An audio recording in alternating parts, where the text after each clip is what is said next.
SpaceX IPO'd on Friday morning, and it did well, moving up to $161 from $135 opening price.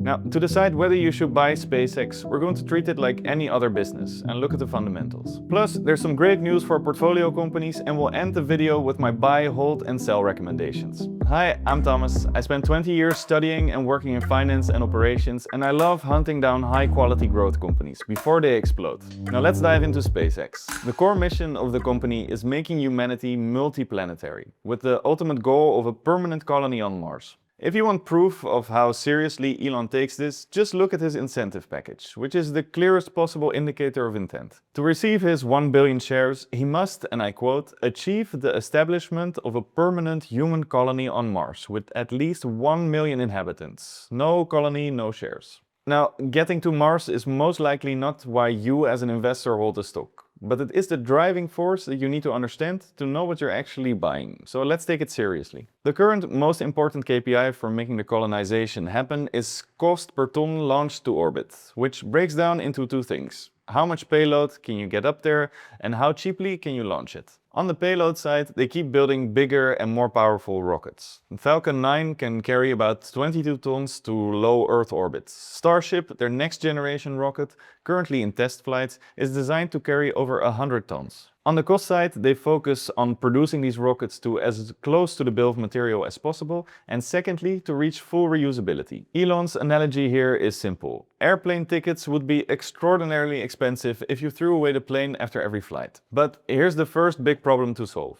Almost nobody is jumping to go to Mars today. So nobody is just going to pay SpaceX to develop the technology to get there. And without revenue, you run out of cash before you ever get to Mars. So SpaceX had to invent revenue-generating reasons to build and launch rockets in order to develop the technology needed to get to Mars. They actually explain this logic in their roadshow deck as their core business model. It goes like this. Identify market opportunities that leverage their launch capabilities, use those to continuously drive cost down and launch frequency up, generate significant cash flow and reinvest in the future, meaning the Mars endeavor. The first market opportunity they identified is connectivity, specifically Starlink, their satellite internet business, which covers both broadband and mobile. In short, they launch communication satellites to orbit that give virtually anyone on Earth internet access. Whether you're in a remote mountain range, on a ship at sea, on a plane, or in a disaster-struck area. Today, Starlink has roughly 10 million subscribers across more than 100 countries. SpaceX estimates the total addressable market at $1.6 trillion. In 2025, the business generated over $11 billion in revenue with 63% EBITDA margin. It's profitable and growing fast. The second business is AI, which they integrated through xAI, and which also includes the social platform X. They're building frontier AI models under the Grok brand, partnering with and potentially acquiring Cursor to strengthen their AI coding capabilities, and renting out compute to companies like Anthropic and Google. The division brought in $3.2 billion in revenue in 2025, though it's still in heavy investment mode with a $6.4 billion operating loss. But let's get back to the core mission, getting to Mars. The most interesting piece of the AI story to support this is their Orbital Data Center project. The idea is to attach compute clusters to large solar panels and launch them into space, where they get free solar energy, natural cooling, and no neighbors filing planning objections, directly competing against ground AI data centers. In short, it's a perfect excuse to send tons of rockets into space and another driver pushing payload capacity and launch cost in the right direction. Now, this is not an easy project. There are many technical challenges that still need to be solved, but SpaceX is the most likely company to pull something like this off. They already have the infrastructure and built many of the needed components, like solar cells and chips. But if they do manage to pull it off, the entire world will come knocking at their door for the world's most scarce commodity right now, compute. On the financial targets, management laid out ambitious goals in the roadshow. Revenue growth well above 33% per year, gross margins of 70%, and net income margins at 45%. Which brings us to valuation, which gets interesting. SpaceX ended trading on Friday at $161, giving it a market capitalization of $2.1 trillion. Total revenue in 2025 was $18.7 billion. If we give them the benefit of the doubt and model 40% growth, 2026 revenue would land at around $26 billion, putting the stock at roughly 80 times their next 12 months of revenue. For context, Tesla trades at about 15 times and Palantir at around 40 times. That means only one thing: the aggressive revenue growth story had better materialize, because it's the only thing that can justify this price. In a nutshell, if you buy SpaceX, you implicitly state the following: I believe that in order to fund and execute the colonization of Mars, the most expensive and bold project humanity has ever undertaken, SpaceX will create a long list of trillion-dollar businesses that will ultimately translate into massive appreciation in its stock price. And they have no shortage of ideas. Just look at this slide: space-based manufacturing, asteroid mining, pretty wild stuff. This is a bold and high-risk position to take, but it is what it takes to earn outside returns as an investor. The daunting thing here is that it's at a scale and complexity that's pretty hard to wrap your head around. But Elon is a singular entrepreneur with a proven track record of doing the near impossible.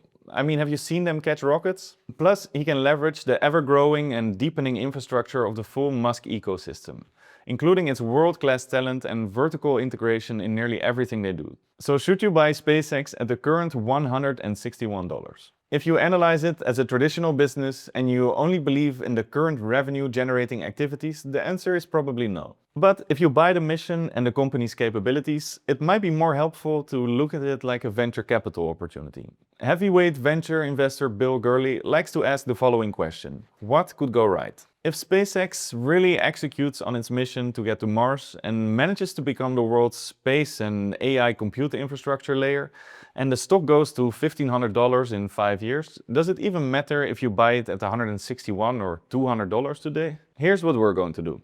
Just like any other stock, it's going to trade within a certain range relative to its revenue and profits outlook, which we will model for the next couple of years. As long as they execute on their roadmap, which we will track closely, we will look for moments where the stock temporarily trades below its average multiple range and accumulate a position. SpaceX is now officially on our watch list. Let's see where the price will stabilize over the coming quarters. Stick around, there's lots of other interesting news. So how did the market perform last week? The S&P and Nasdaq were up about 0.5% and the LIVICUS portfolio was down about 0.5%. The individual stock performance was quite balanced. ABTC, Aeva and Oklo were up on positive news that we will discuss. What really surprised me is that Navan is down after posting great results on Wednesday. Investors really don't understand this stock yet. And maybe predictably, Tesla was up. Many people, including myself, were expecting a portion of investors to sell Tesla to buy SpaceX, putting downward pressure on the stock price. What we see in reality is that the stock was indeed trading down from its recent highs over the past month, and investors bought the dip.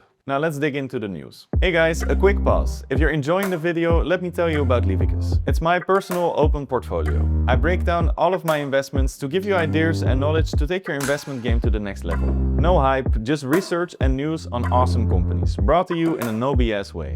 Let's navigate this market together. Subscribe if you're in. Some great news coming out of American battery technology company. They could really use a new name. If you've been holding the stock for a while, you might remember this peak from last October. This crazy rally got stopped abruptly by an 8K they published with the SEC on October 15th last year, saying their $115 million grant from the Department of Energy to develop their Tonopah lithium field got cancelled. The good news of this week was that they won the appeal and the grant is reinstated in its entirety. Aeva announced that the city of Fargo, North Dakota will deploy CityOS, its AI-powered traffic intelligence platform.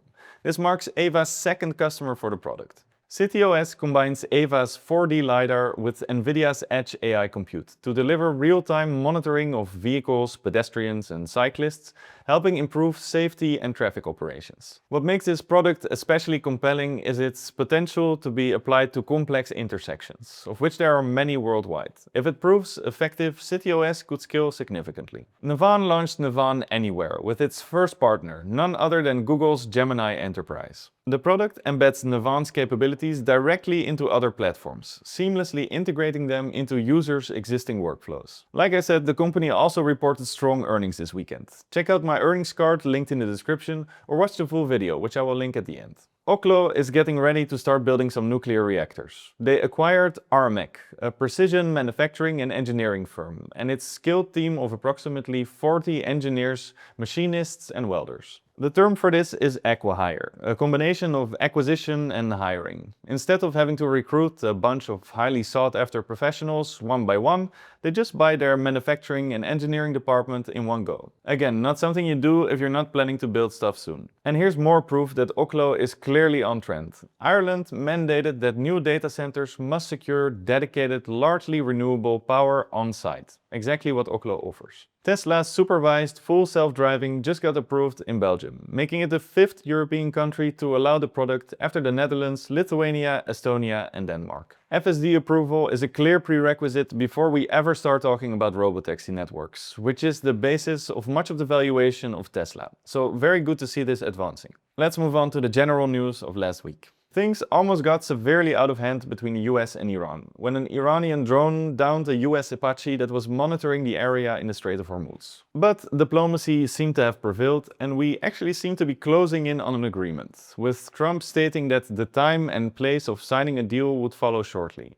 Oil prices continued easing down gradually. But the conflict continues to impact price levels, with US core inflation hitting 2.9% in May. Together with the strong jobs report of the week before, this won't make a rate cut during next week's FOMC meeting more likely. There will not be a rate cut. And the European Central Bank actually raised interest rates last week in response to the increasing energy prices. It seems to me that the last thing that Europe needs right now is for its central bankers to slam the brakes on an economy that's growing below 1%, just as it's entering a period of major technological transformation, all in an attempt to offset a temporary event-driven price shock. But who am I? So that wraps up the news. Let's have a look at which of our portfolio companies currently look like buying opportunities. The chart shows what percentage the stocks are currently trading above or below my buy price target. In total, I see 9 buying opportunities. And here are the price corridors for ABTC, Palantir and Samsara. As you can see, they're all trading below their average multiples, taking into account my forecast of their revenue and earnings. And here's my updated price corridor for Navan. I have assumed a gradual increase of the forward price to sales ratio from 4.5x today